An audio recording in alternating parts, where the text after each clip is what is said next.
I don't remember the exact date, um, but I know within the last, I want to say, few days, that it hasn't been a week yet, but within the last few days, CrowdStrike opened or released the root cause analysis report of the global IT outage. So they basically released an entire document that breaks down the incident from front to back and discloses what the big like root cause, like the ultimate thing that caused the issue, what caused it, and how did they remediate it or how did they fix it, so that it wouldn't happen again. And not only with this particular incident or this one particular issue, but they also implemented like or they disclosed other details as far as what are they going to do to cover this base and even other bases that they probably aren't aware of or weren't aware of, so that this type of incident doesn't happen again, because obviously it's a pretty big smack to their name. Yeah, let's go ahead and summarize, like go over what the global IT outage was, and we'll move forward from there in terms of figuring out what CrowdStrike said they're going to do. Just to summarize the report, I'm not going to read this whole thing. Well, I didn't read the whole thing, so we'll just cover the key points and we'll go from there. So on July 19th, 2024, so it's been almost a month now, as of recording this on August 14th, there was a global IT outage that led to massive disruptions across various sectors, including finance, healthcare, and airlines, which I think got the most attention.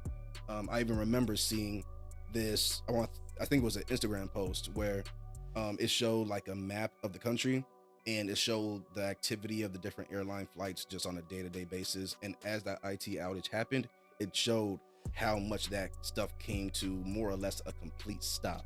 Yeah, airlines I think were the main things everyone was talking about, because whether it's personal or professional, a lot of people were probably very disappointed with that situation. But let's move on. So, with many businesses worldwide unable to access their systems and services, that outage impacted approximately 8.5 million devices globally, with companies experiencing significant operational challenges. Airlines had to resort to issuing handwritten tickets. I didn't know this. They had to resort to issuing handwritten tickets due to the inability to print electronic ones, and some services like Microsoft 365 were also temporarily inaccessible.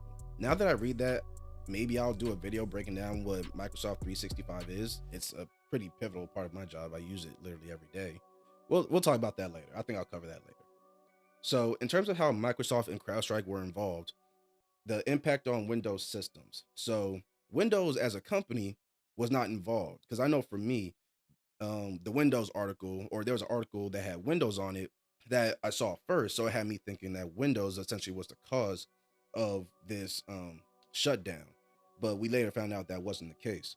The root cause of the outage was a defective software update from CrowdStrike, which affected the Windows operating system. So Windows was as much of a victim in this as anybody. This resulted in widespread crashes and disruptions across various sectors globally, of course, and many organizations using Windows were unable to log on to their systems, which caused significant operational challenges. This is important because Windows is literally the most used operating system in the world. I want to say in general, but especially for enterprise companies, like for sure.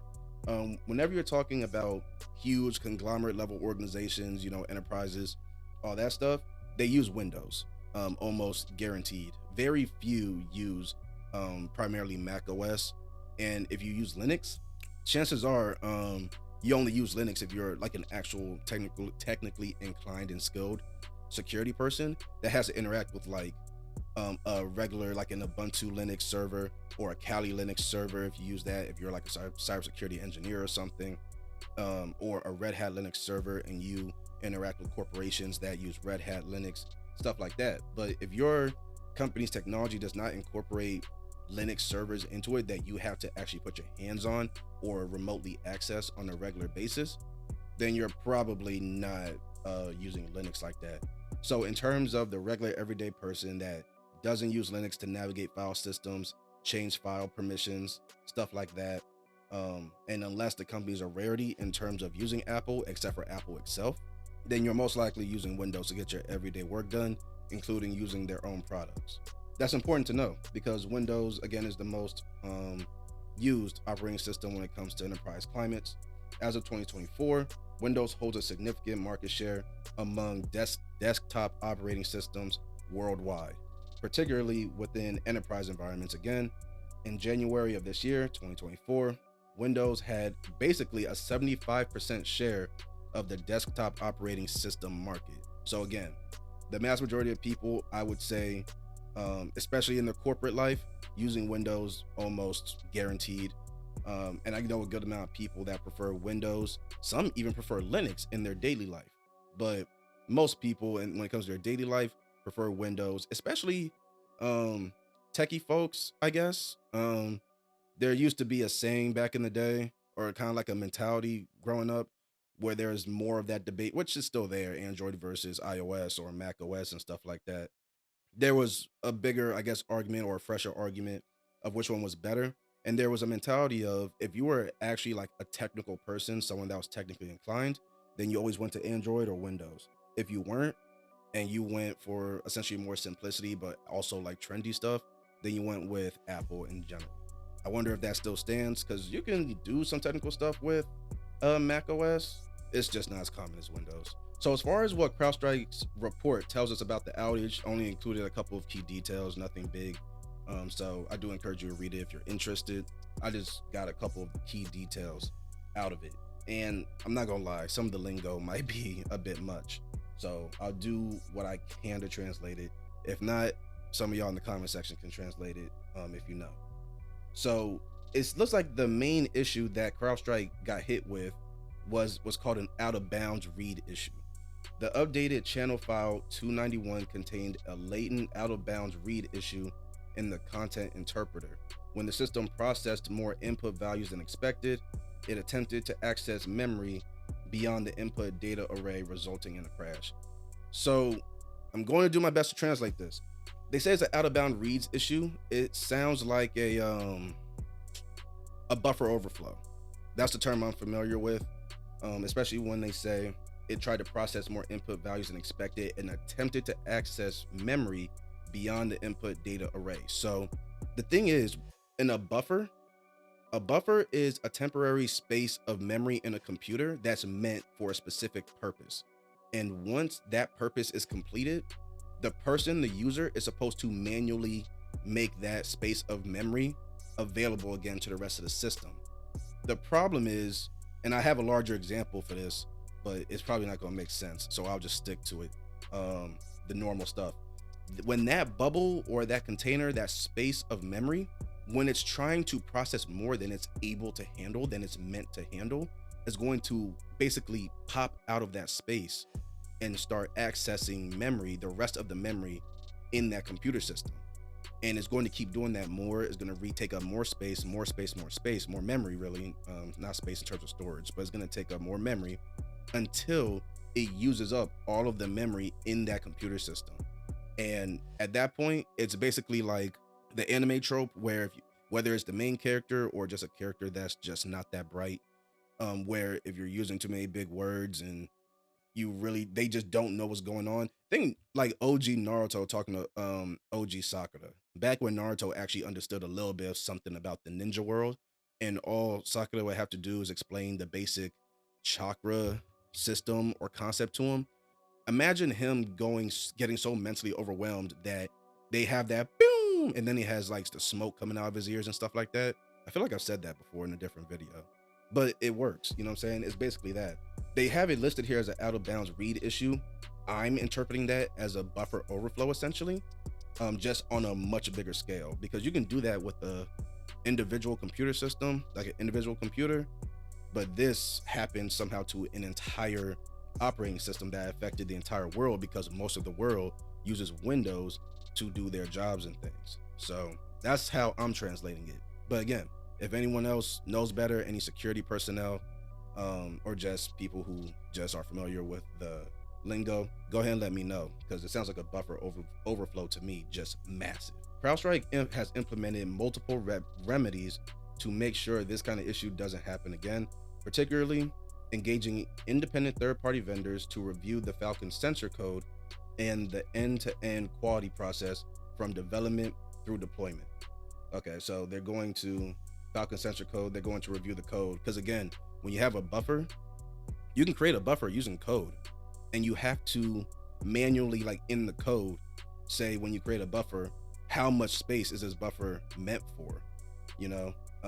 That way it doesn't get easily overflowed, and it handles not input validation, there's something else. But basically it's resilient to, errors instead of leading to this type of crash.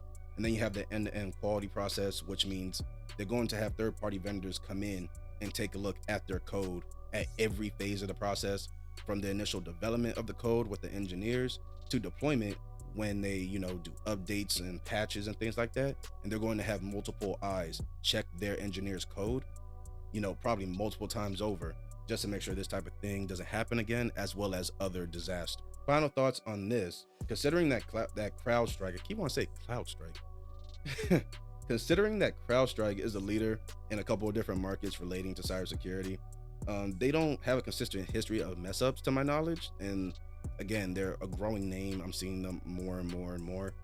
So I think they'll be safe to operate in the future. I think this is just a pretty big blemish on their record, because they aren't known for messing up. And the research that I've done about CrowdStrike, even in the past, even before this situation happened, I don't think I ever came across anything particularly bad about CrowdStrike. So I don't think they have anything to truly worry about. Um, but the fact that it caused a global IT shutdown, especially with airlines, which put a lot of other people's business on hold, which, you know how people are with business, that could mean money lost and some other stuff. So yeah, that's no small feat at the same time. It might be one of those type of things where you have people that mess up every freaking chance they get, but the mess ups aren't particularly terrible in themselves. It's just that they met that person or those people mess up so often that it gets so repetitive, it becomes expected. But it's usually something you can fix in 5 minutes. This might be the type of thing where CrowdStrike has a pretty good reputation overall, but this was a heck of a mess up, and they might be clear for years to come. But who knows? Maybe they'll be one of those companies that whenever they mess up big, but in general, they operate well. So let's just wait and see where their future lies, because they're not old. They've only been around for a little over 10 years now. So yeah, they're not old enough for, like, I think, genuine worry for this to be like a one hit kill type situation. Yeah, that's what led to the IT shutdown. That was just a quick overview, a quick summary, and the main points of their root cause analysis report. So if you want to go ahead and take a deeper dive into it, I encourage you to do so. You can just Google it or just look up like any news article that talks about the release of their RCA, and you should be able to find more information from there. But yeah, just want to know what you guys think. What do you think if this is going to lead to long-term repercussions for CrowdStrike? Do you think their brand is going to take a hit that might be very hard to come back from? Or do you think it's just ultimately they'll be okay? They just need to make sure this type of thing doesn't happen again, and they don't make a habit of screw ups in general, but especially global level screw ups. And ultimately they should bounce back just fine. So yeah, go ahead. And also, if I translated that out of bounds read issue incorrectly, anyone who knows about it or knows somebody about it, or just want to give their thoughts on it, feel free. I'm not above reproach. So yeah, go ahead and let me know. But yeah, guys, I'll leave this video here. I'll see you guys in the next one.